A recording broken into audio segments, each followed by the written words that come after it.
Commentary Booth is a show for media lovers by media lovers just like you.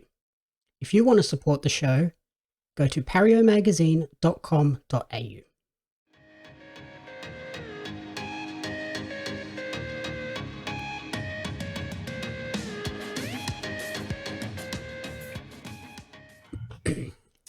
On the other end of the spectrum, you recommended we watch Archive 81.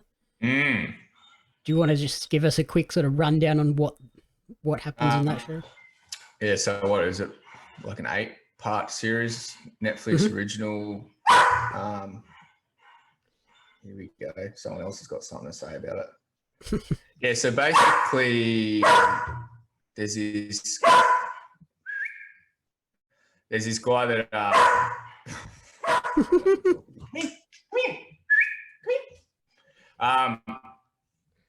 so this young bloke who he restores like videotapes, VHS, all this sort of stuff. He gets approached by this, I don't know what you would call it. It's almost like a secret service. They don't really. Anyway, so an apartment building, there's like a haunted apartment building. It burns down in is it New York? Yep. Pittsburgh.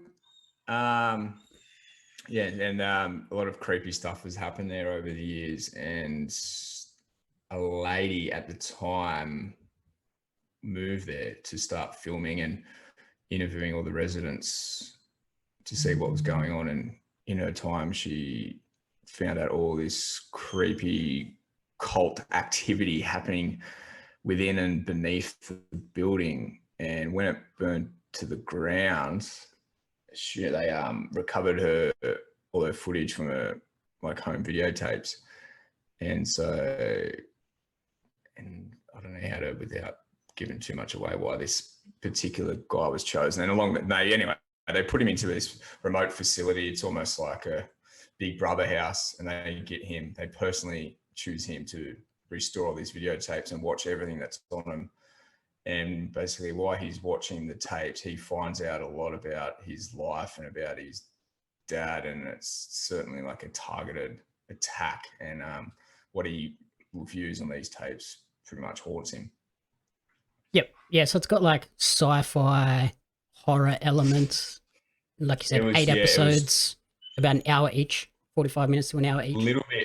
There's a little bit of sci-fi, but just enough for me to tolerate. Like it wasn't out of control. It was, I think it's a good mix. It was really well put together, like a very, very unique storyline. I felt like I felt it just kept going. Those just kept taking turns, and everything just fit in perfectly. Like all the characters, the whole storyline, it was so well written. They didn't miss any detail in that aspect. Yeah, it does a great job of, if you can get to the end, it does a great job of like wrapping everything up nicely. But for me, it started a little bit too slow though. Yeah, it definitely did for the first couple of episodes. But I was like, I'm going to stick to this because I knew what was going to unfold, and I was like, I'm very curious to see how this ends. That's what pushed me through it. Yeah, and it was like very solid. It was definitely a slow burn. It's definitely not a phone scroller. But, oh no, you have to pay attention. But yeah, I really wanted to push through it because I knew it was going to be a very interesting ending.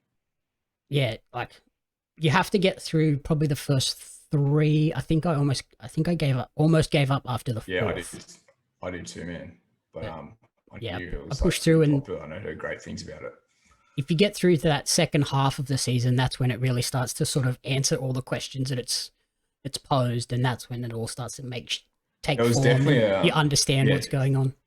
Definitely a lot of like whoa moments for me, like plot twists and stuff that started, like you said, starts answering a lot of questions you might have had. Like, hang on, what's going on here? Like, a lot of big plot twists. I'm assuming you recognized the lead actor, Mamadou Athie. Yeah, he was out of Uncorked. Yep. I had to look it up, man. I was like, where do I know this guy from? Why do I know this bloke? Yeah, I was like, oh my God, where is he from? And that's honestly all I think he's done.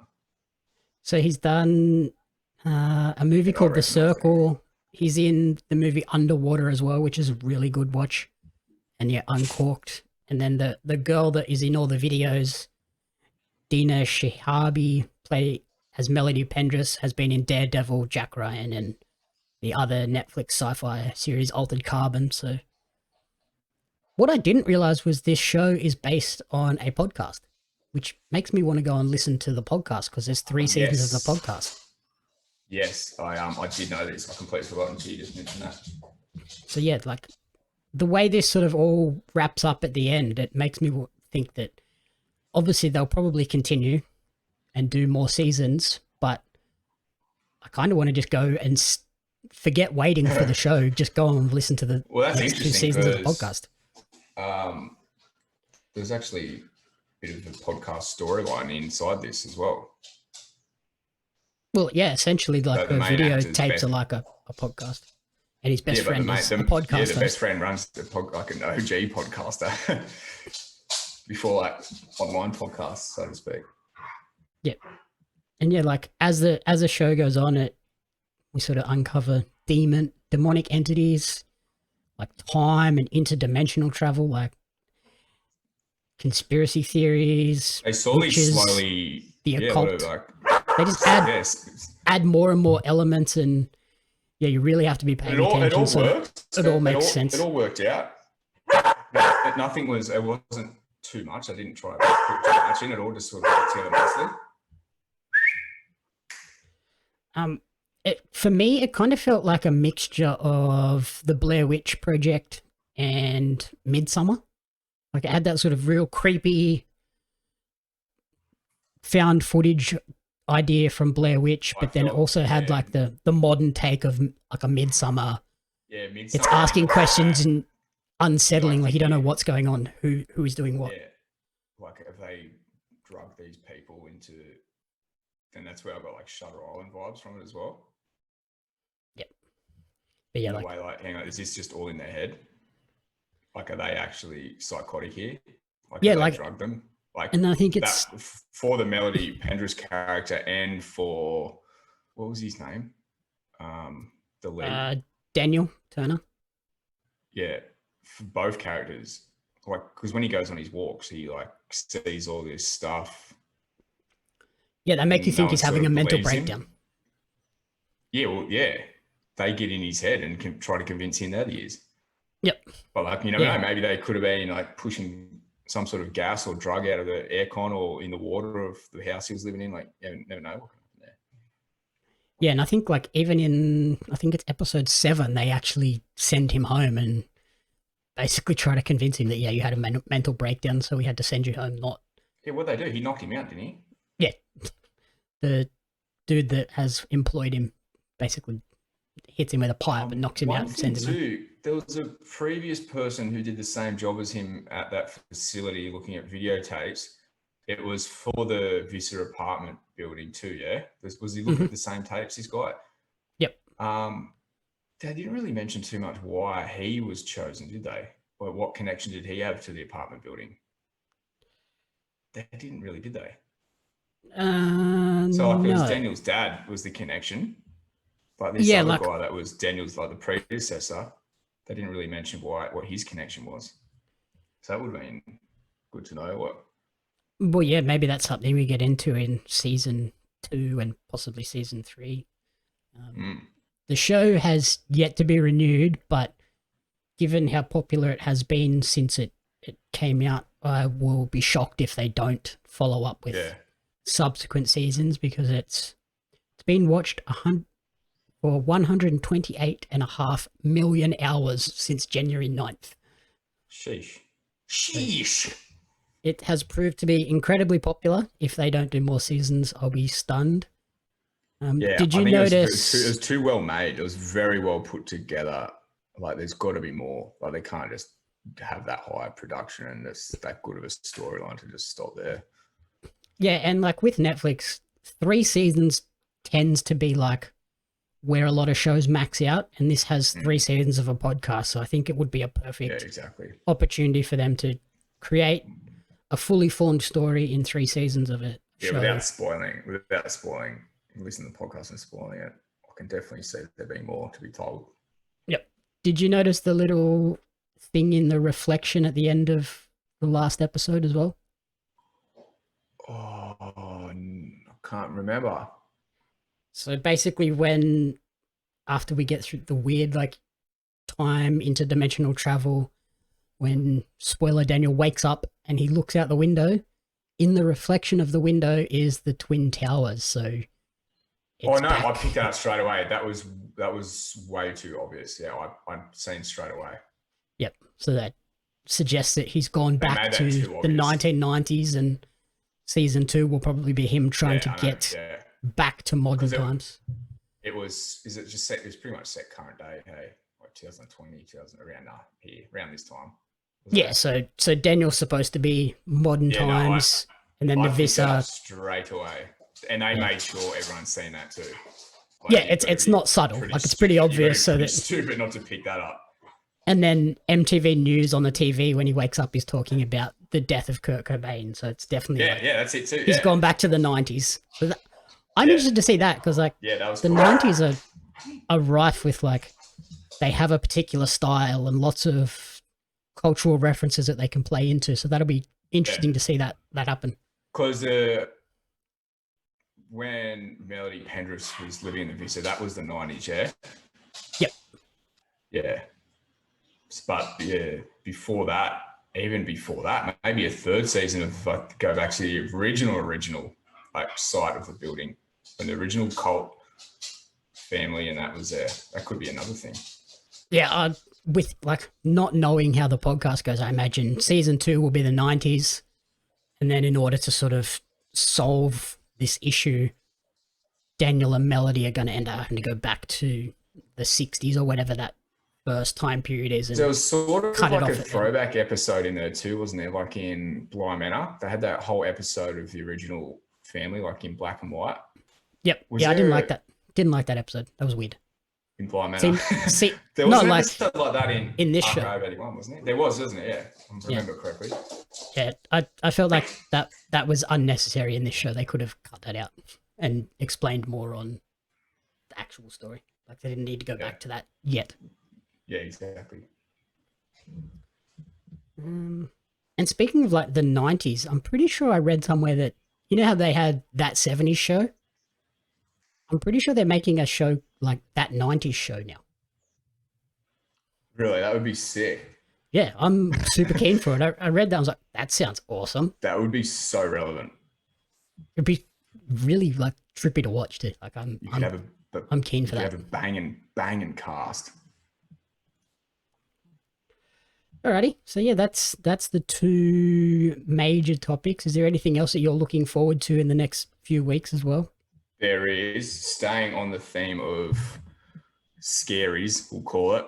I don't know anyone else that knows about this. I don't know how I found it, but there's a movie coming out called Studio 666. Did you manage to catch the trailer? Yes. The Foo Fighters. What is going on here? Horror this is like flick? I don't know. I don't know what the go is with this. I didn't know anything about it until I somehow stumbled across the trailer. Yeah, like so it's hard. It's sort of like the Foo Fighters play themselves in it, but it's sort of like a made up storyline. There's a lot of cameos in it. It looks kind of like they're doing a sort of half documentary, like this is how we made a record, but then adding in these crazy horror, supernatural elements to just take it to the next level. And yeah, so it's sort of starts. I assume it plays in Taylor Hawkins. I assume it plays into like whatever the theme of their next record is, and this will come out, and then shortly after they'll put out a record. A few things I noticed. I mentioned I'm currently reading Dave Grohl's new autobiography, and the chapter I read last night was when they recorded Foo Fighters' 3rd studio album in like 1997. They went back to his hometown in Virginia, and he built a studio in his mum's basement of his like family home. That's when they recorded their 3rd album. And he gave a nickname to the studio 606. Okay, so yeah, it sounds like they're sort of so it's like half telling the story of that and then making it a horror movie at the same time. Yeah, so and also they basically in the trailer it looks like they hire a mansion and set up like a recording studio for their album in this big old house. along the way they find out like the house is haunted. Yeah, like it looks like it could be a very interesting movie to watch. Like another like real life aspect too, like the Manson murder house in the Shallow Drive. Before that got knocked down, 9 Inch Nails and Trent Reznor hired that house out and set up a recording studio there, and they recorded the Downward Spiral album there. It's a lot like that. Yeah, did you know that? No, that's cool. And they actually filmed a Marilyn Manson video at the house too. Of course they did. So the Downward Spiral, I think half the record was recorded at the Manson murder house. Interesting. So yeah. I don't know. That Studio 666 one. There's a lot of cameos in it. I think I picked up at least Lionel Richie, Dave Navarro in the trailer from memory. The trailer looked interesting, but it wasn't enough to like convince me to run out to the cinema to watch cheesy. It looks cheesy as hell. I feel like we'll wait until that one hits a streaming service, and then we'll dive in and do an episode on that one. Is it even? I can't see this ending up in the cinemas anyway. They are putting it out in cinemas, but I imagine it'll be a short run, and then it'll be on a streaming service relatively quickly. I don't know. I can't remember hearing anything about this getting announced or getting made. It just randomly popped up. I was like, "What is this?" Yeah, it randomly came into my inbox as well. It looks like a ball of fun though. Yeah, and then for me, there's a couple of things coming in the next sort of week, 2 weeks. There's a movie called No Exit coming to Disney, and then there's another one called Fresh, and they're two sort of horror movies that look like they could be interesting. So I'll probably check those out when they drop, and then if they're good, I will recommend it to either you or one of the other co-hosts, and we'll dive into it. But if they're terrible, I'm just going to skip. No Exit sounds promising of title alone. And Fresh looks cool based on the trailer, but we'll see. Well, we've just got stung by a trailer in this episode, so exactly hold us to that. Trailers can trailer sting. They get you. They can get you. Alrighty. What would be out of the two that we watched this week, Texas Chainsaw Massacre or Archive 81? Which one would you be recommending the highest? I reckon these are for two different kinds of people, for sure. I can't give one recommendation over the other because I think everyone don't be deterred by what we said about Texas Chainsaw Massacre. It's very entertaining. Just don't go in with high expectations of like a crazy horror movie. It's like a fun modern day slasher. But Archive 81, definitely very well made, great unique storyline, and it's a bit of a slow burn, but it's entertaining for sure. Yep. Yeah, for me, I think Texas Chainsaw Massacre just got over the top for me in terms of just pure entertainment value. But like we said, Archive 81 is a fantastic show once you complete it, but it would be very easy. You just got to get over the hump. Yeah. Very easy to give up after 2 episodes. So at least Texas Chainsaw Massacre, if you go into that knowing what you're in for, it's just going to be a crazy gore fest. You're going to have everyone has an hour and a half spare time. Not everyone has 8 hours spare time. But I think with Archive 81, it could be one of those ones who sort of jump out of the ground when season 2 starts coming out. Oh yeah. Because I imagine Netflix will push it hard, and then that's when a lot of people will go, all right, I hear this is a great show, I'm going to come back and watch it, and then next year it'll be big. Yeah, for sure. Alrighty. Thank you everyone for listening to the commentary booth. If you enjoyed the show, please remember to rate, review, and subscribe on podcast services and on YouTube. You can follow me on social media at JamieUpsMedia and at Pario Magazine. And you can follow Blake on Twitter at Captain Crumbs with a Z. The Commentary Booth is a fan-funded production of Jamie Apps Media. You can support the podcast alongside our magazine, Pario Magazine, on Patreon at patreon.com/Jamie Apps Media. The following people supported at the community support group level or higher, and you cannot fathom how incredibly appreciative we are for their support. Blake Robinson, Brian and June Hart, Courtney Paulson, Darren Hatcliffe, Jackson Carr, and Tracy Apps.